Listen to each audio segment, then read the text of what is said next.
Okay, so this is a little video that was started by the wonderful Manahil Perfume Realm, who's a fascinating, wonderful, very knowledgeable, very lovely lady.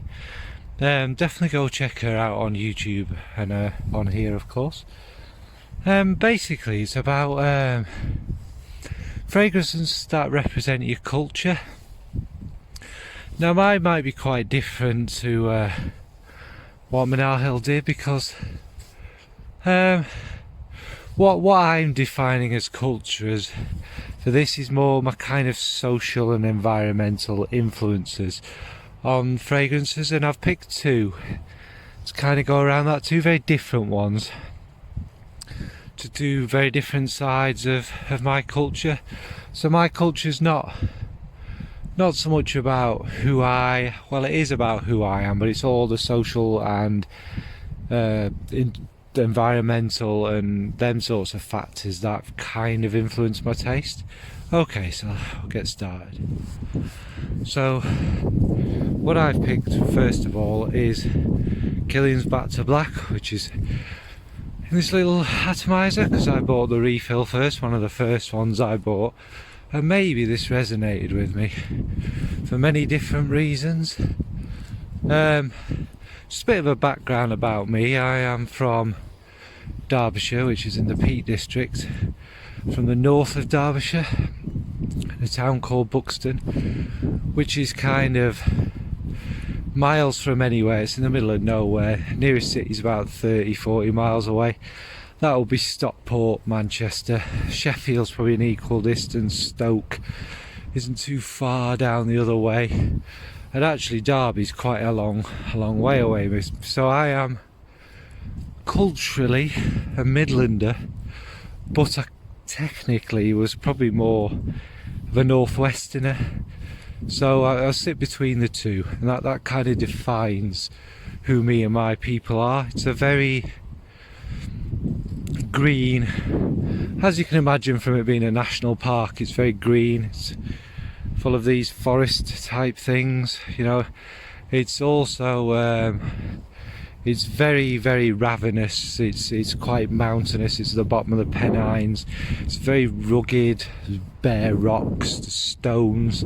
That's where the name Buxton comes from. Buckstones, stones on top of a hill, which they couldn't explain when they named it, but obviously it's because there was a great kind of tropical sea lake there or whatever, which is why it's limestone. But that's the gist of kind of where I'm from. And now Back to Black has a lot of different reasons I've picked that one. First of all, the most distinctive thing is the tobacco.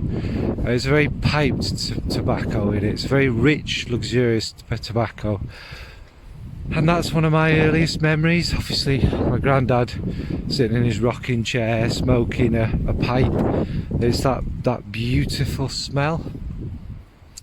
Other elements in it, obviously, you know, these are not the dominant elements, but I'm picking out different elements. Would be the smokiness in it. Now there is a slight smoke. It's not huge, but it's still there. And again, this is very much kind of defines the area I'm from. Obviously, with it being in such a rugged area, there's a lot of history of mining. There was lead at one point, some very old lead mines there, limestone, hence, you know, the tropical ocean. And Derbyshire is where the first mill Richard Arkwright built, so it's really we're the birthplace of the Industrial Revolution. So again, smoke. Also, it's just that general, if you like, industrial kind of thing. The next element in it, which again I could say defines a part of me, is the honey. Now, people from Manchester, which my nearest city technically, their kind of emblem is a bee, and it's the workers' bee. And this is because of our industrial past in that area. Are kind of, obviously the north were very working class, and it's very, we're based the north is an area of the working class and the workers and the machinery and the hard work in the country. We were the ones who worked in all the mills, all the pits, all the mines for not much, and that benefited the country as a whole, but not the north. But that's a different thing. But that's the kind of honey element. And again, the cherries, obviously coming from such a kind of green, rugged, wild area, cherry trees were quite common. Lots of different fruit trees. But again, that gives me that kind of, I feel the fragrance as a whole kind of covers many facets of me. It takes me back to different times, different scent memories, different parts of who I am from growing up. And obviously these elements, strangely, I've probably lived most in Derbyshire in my life, but I've probably lived roughly a third-ish in each area. I lived in Yorkshire for a long time, which is similar to this. It's beautiful, and it was kind of a work area of the country. And so now I live in County Durham, which is in the northeast, which again, what it's known for is it's coal mining, and it's that history of it, and the Durham coastline, which is where the Vikings landed, and there's a lot of history in the places where I've lived.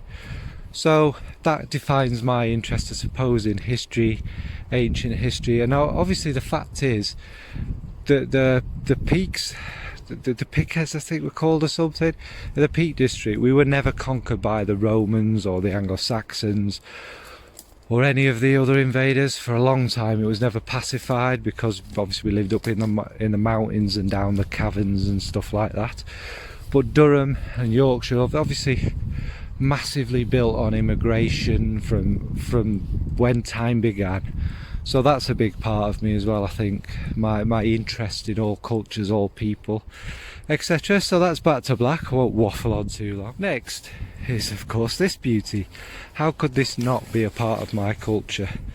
What I'd say Dupont kind of resonates most with that side of my culture is my student culture. I lived it up as a student, let's put it that way. But the student side of me is always in me, even with this perfumery thing. My thirst for learning and just wanting to understand and know everything about everything. I don't think that will ever go. But the reason I've picked Jupe particularly is this is when I became a man, when I became an adult, an independent person with independent thought. And obviously this fragrance was massive, and it represents hugely that social side of me. Yeah, maybe the more extrovert side of me. Maybe I wanted to stand out more, but maybe by wearing something that blended in with everyone was my way of doing both at the same time, if that makes sense. But yeah, it represents the better years of my life, the freedom, the going out. There isn't particular notes in it that I'd say are my culture, but I am ultimately, I mean, I was born in the 80s, but let's face it, my cultural influences are the 90s, when I could remember, and the early 2000s. And I think if anyone knows me, they'll kind of, this is my signature scent. It's not the scent I wore all the time, but it's the fragrance anyone would know me for. And its boldness, it's the fact it challenged things at the time when it came out as well. I'd like to think I challenge people's perceptions, what people say, and that. Obviously it's completely gender neutral. The point was, it was to push what the idea of masculine was, etc. And at university, my dissertation was based around masculinity, what masculinity is viewed as, where it's gone, the media's effect on it, what's expected, etc. And that wasn't done as I'm a manly man. It was done as a kind of, at that age, being lost to who I was and what was expected of me. And masculinity is a very complex, it's a non-issue, isn't it? It's a social construct of things. And then obviously a lot of it was based around mental health, which and how it affects different people. I mean, the sense of masculinity doesn't just affect men, obviously it affects everyone, because if men are behaving in a certain way, it affects society, doesn't it, etc, etc. I go too far in that, but obviously Dupont tried to break down in its own way a boundary of what is masculine, and I think again that's another reason I resonate so strongly with it. Obviously as well, it's synthetic and it's loud, and that, I suppose, that represents the modern side of me, the syntheticness. And again, going back to home, living near a big massive chemical plant and stuff like that, obviously that's a part of me, and I'm not scared of synthetics. Synthetics work when they work. And the other side of Dupont is, it's a flower bomb, isn't it? It is all these flowers, orange blossom, jasmine, all these things kind of rammed in and smushed up. And obviously, again, people know me, my interest in flowers. Flowers smell beautiful, they represent different times of the year, different processes, they're calming. Flowers are life, if you get what I mean. They reproduce, that they go through their stages like all living things, don't they? But then they put beauty all over. They're the bottom of the food chain. They feed the bees and the insects that feed the animals that feed us, etc, etc. So yeah, I'm pushing it a bit with this one, and there could be more fragrances that I think define me. But I want to keep this brief and not rambly. But anyway, it was a rambling video, a bit of a pointless one I guess, but an interesting one nonetheless. Obviously check out Menahil, because her history and everything is more fascinating and fantastic. Quite difficult for me. I mean, you'd think I'd have picked green fragrances because of the countryside, or you know, even kind of smoky, dry, metallic, industrial type fragrances, but I went for something that I enjoy, and I think that's probably because it represents my inner culture more than my kind of surroundings culture.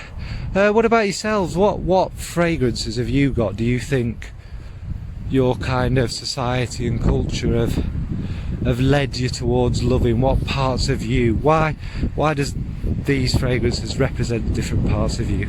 Okay, right, thanks for watching. Bye.